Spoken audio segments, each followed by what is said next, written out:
This is your instructional video for how to fill from your bulk serum.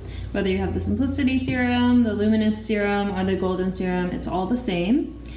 The first step is to gently shake your serum just to make sure all the ingredients are infused equally, and then to twist lock the pump so that it is unlocked. Now you're going to want to just simply pump it into whatever product you're choosing to refill, whether it's your 30 ml bottle or the 5 ml bottle. And we'll just show you a few steps.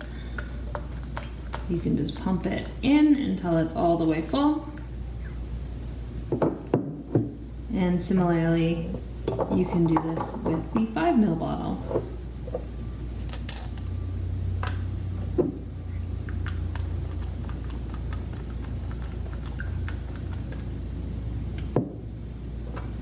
And once you're complete, make sure all the lids are tightly sealed and lock top the serum lid. All done.